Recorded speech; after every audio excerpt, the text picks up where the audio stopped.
That's all George talked about. Football with Logan. A Central Kentucky community begins to say goodbye to a murdered child, and they're using the game he loved to honor him. Coming up, we will take you to the funeral services for fallen Montgomery County Fire Captain Zach Clevenger.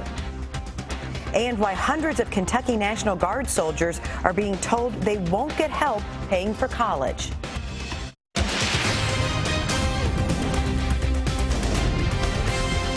This is WKYT News at 5. Good evening to you. It was the game he loved, and at just 6 years old, Logan Tipton already showed promise on the football field. He was number 63, an offensive lineman who played youth football for the Woodford County Yellow Jackets.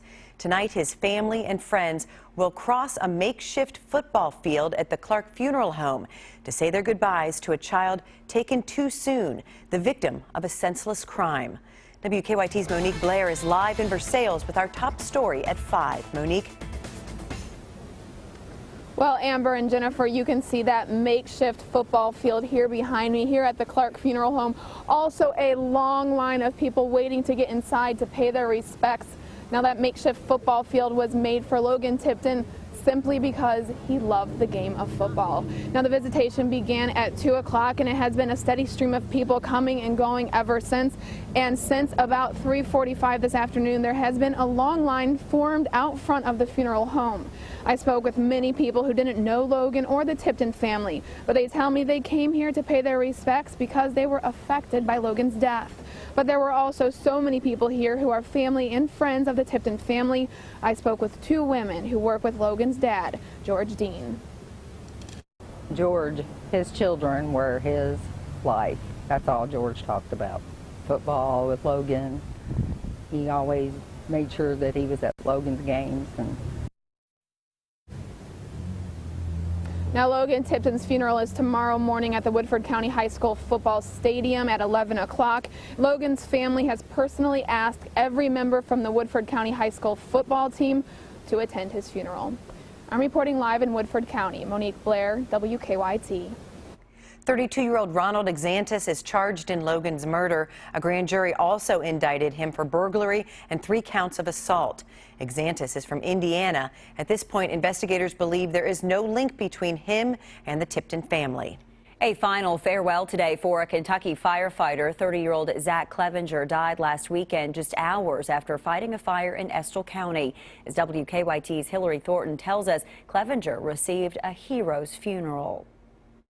Fire engines from throughout the state filed into Mount Sterling to honor and remember one of their own. Fire service is a family, and when one falls, they all come together because they know it's very dangerous work that they do. In the circumstances here, it could have been any one of them. 30-year-old Zach Clevenger died early Saturday morning. The coroner believes his death is heart-related, coming just hours after helping fight a fire in Estill County. They always say that a firefighter works one ladder rung away from death. Zach understood that, and Zach loved that. Clevenger was a member of the Montgomery County Fire Department for several years and also volunteered his time with Estill County Fire. For a man to volunteer his time to get nothing out of it other than to run into a burning building, it's a special thing. Zach was very compassionate and caring.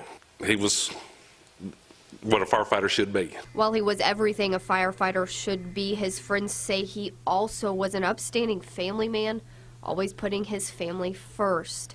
He leaves behind his wife, who is expecting the couple's first child. Many say Captain Clevenger's death is a heartbreaking reminder of how dangerous a firefighter's job truly is. Approximately 50% of firefighter line of duty deaths in the United States each year are from heart attack.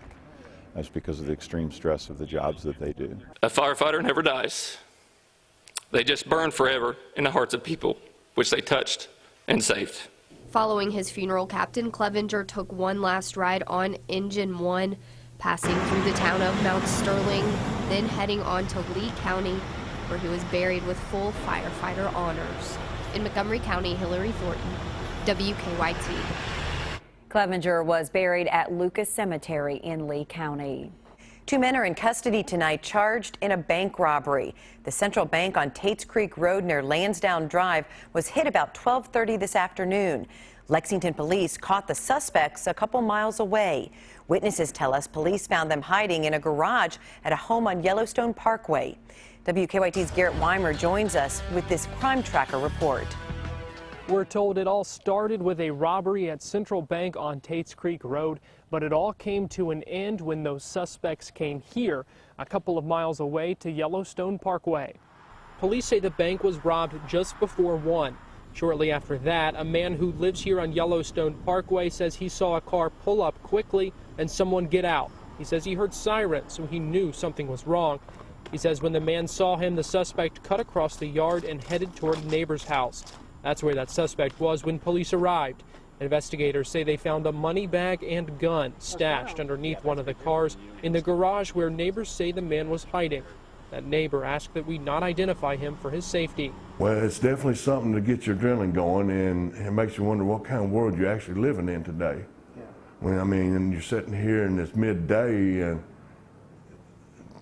something like that happens, you just never think it happened in front of your house. Police say the 2 suspects were arrested. In Lexington, Garrett Weimer, WKYT. Police found the car the suspects were believed to have been driving down the block at another home on Yellowstone Parkway.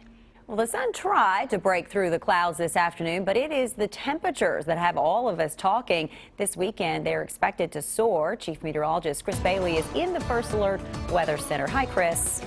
Hi, Amber. Indeed, this weekend may feel a little more like spring in the Bluegrass State as opposed to the month of December. We look outside right now, a lot of clouds across the region. This is our live sky cam on top of the station. We're looking out across the Hamburg Pavilion area, and we are indeed picking up on a fair amount of clouds. 53 degrees now, winds, though, still out of the south at 8 miles an hour. So it kind of looks the part of December outside. Then you step out there, it does not feel the part at all, with those 50s showing up into much of central and eastern Kentucky. The southeastern corner of the state, believe it or not, a little earlier, we topped out into the low 60s. Still 60 right now showing up into Prestonsburg. Cooler because of the clouds into sections of central Kentucky. If you're out this evening, it's a mild one. We'll drop into the upper 40s. We'll put the brakes on. May actually see those numbers climb a degree or 2 overnight toward 50 or better. Defender Radar Network, a lot of clouds and a spotty shower or 2 back to our west. But as we get into the weekend, it's all about that warm air surge in the Plains states. We'll track that when I come back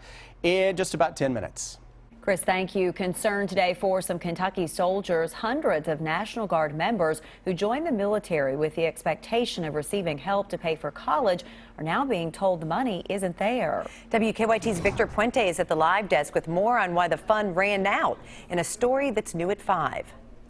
A Kentucky National Guard spokesperson tells me there are a number of factors that have led to the shortfall. They also say federal funds should be able to help those Guard members who applied for state funds but didn't receive them. Now, the fund is used to pay for 100% of in-state tuition for Guard members. Major Steve Martin tells me that the Guard has $5.3 million in that tuition funding that it can distribute each school year. He says that money is all gone. He says they were able to give funds to 845 Guard members in the fall, but for the spring semester, they're only able to give funds to 514 people. That leaves another 696 requests unfilled. The University of Kentucky told us that they were recently made aware of this, and they're working to find alternate funding for the affected students. Major Martin says this is the first time the fund has run dry.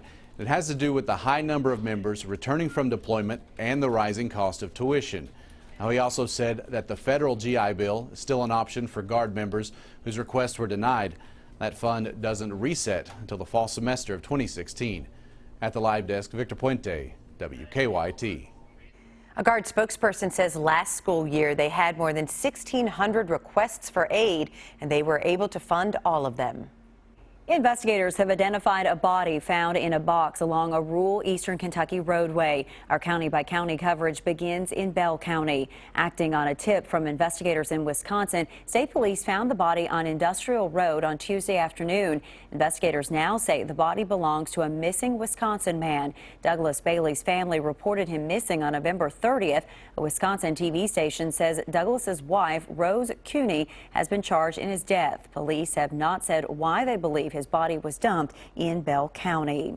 A busy road in Perry County was closed for hours today after a bad crash. It happened on Highway 15 at the bypass in Hazard. Police shut the road down for about 3 hours for accident reconstruction units. Traffic was rerouted through downtown Hazard during the closure. Police say 4 people were sent to the hospital with injuries.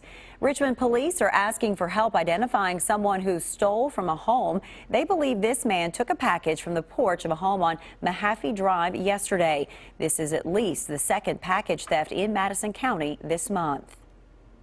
It's another day of unrest in Chicago where calls are escalating for Mayor Rahm Emanuel to resign. The latest on the fallout from a deadly police shooting coming up in 10 minutes. A terrifying scene in Boston as a train without a driver left a station with dozens of passengers on board. Why investigators suspect sabotage. And a mystery in eastern Kentucky after a couple is found dead inside their home. The latest on the double murder investigation coming up on WKYT News at 5:30.